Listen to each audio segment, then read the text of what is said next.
এগুলো কিসের পকোড়া বলো তো? এগুলো হচ্ছে পেঁয়াজ কালির পকোড়া।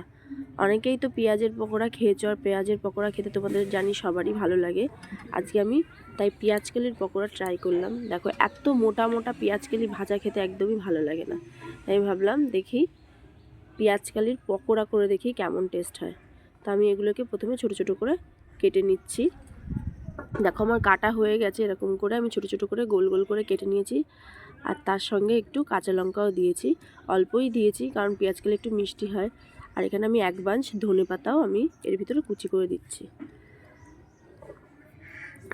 পেঁয়াজ কালির পকোড়া সেটা আবার কেমন হবে সেটা যদি ভাবো তাহলে খুবই ভুল ভাববে। আমিও প্রথমে ভাবছিলাম যে পেঁয়াজ কালির পকোড়া আবার কেমন হবে, কখনো ট্রাই করিনি, এটা ফার্স্ট টাইমে আমিও ট্রাই করছি। জানি না তোমরা কেউ আগে ট্রাই করেছো কি না, কিন্তু পেঁয়াজ কালির পকোড়া কিন্তু একদমই পেঁয়াজের পকোড়ার মতো টেস্ট হয়েছিল। আর পেঁয়াজের দামও একটু বেশি, পেঁয়াজ কালি সেই হিসাবে দামটা কম। এখানে দেখো আমি সামান্য কর্নফ্লাওয়ার দিয়েছি, আর বেসন দিয়েছি, নুন দিয়েছি। নুন দিয়ে তারপরে আমি একটু চালের গুঁড়ো দিয়েছি। আমি অল্প পরিমাণে আগে দিয়ে তারপরে পেঁয়াজ কালিগুলোকে আমি ভালো করে চটকে নিচ্ছি, কারণ আমি কিন্তু কোনো জল ইউজ করছি না। দেখো ভালো করে চটকে আমি পেঁয়াজ কালিতে অলরেডি জল থাকে, তার জন্য এটাকে আমি চটকে ভালো করে আগে এর জলটা বের করে নিয়েছি। এবার দেখো যখনই দেখছি এরকম অনেকটা জল বেরিয়ে গেছে, তখন আমি কি করেছি, চালের গুঁড়ো দিয়ে দিয়েছি। আর আমি বেসন আর চালের গুঁড়োর পরিমাণটা কিন্তু সেম রেখেছিলাম। দেখো আমার মাখানোটা কমপ্লিট হয়ে গেছে, আর এটা পুরো এরকম থিকনেসটা আসবে। এবার আমি কড়াইতে তেল বসিয়ে দিয়েছি। তেল বসিয়ে আমি পকোড়াগুলো ছেড়ে দেব। আমি প্রথমে চামচ দিয়ে দিচ্ছিলাম কারণ আমার হাত সামান্য একটু কেটে গেছিলো, কিন্তু দেখছি চামচে হচ্ছে না। তো যাই হোক, খাওয়ার জন্য তো একটু কষ্ট করতেই হয়, তা আমি আবার পরে হাত দিয়ে পকোড়াগুলোকে দিচ্ছিলাম।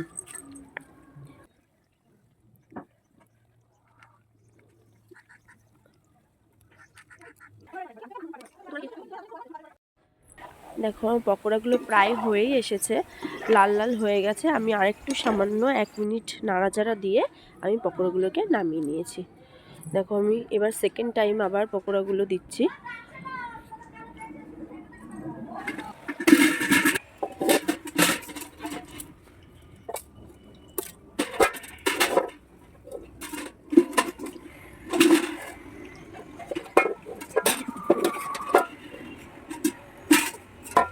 সবসময় তো তুমি কিসের, তোর বাবা তো বেহাদা,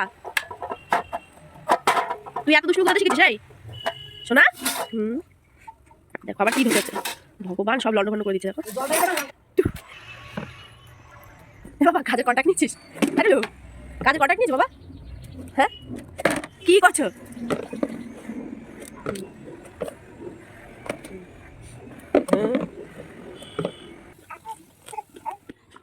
নাও নাও বাবা নাও, খাবে না তুমি? খাবে না? তা খাও, নাও নাও নাও।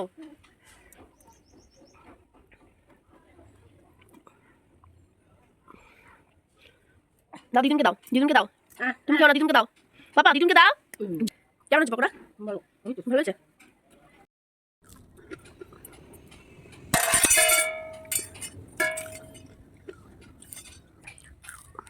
সাউন্ড শুনেই বুঝতে পারছো কতটা ক্রিস্পি হয়েছে, আর খেতেও কিন্তু খুবই টেস্টি হয়েছে, একদম পেঁয়াজের পকোড়ার মতো। পেঁয়াজ কালির পকোড়া কিন্তু মনেই হচ্ছে না। তোমরাও বাড়িতে ট্রাই করো আর জানাও কেমন হয়েছে।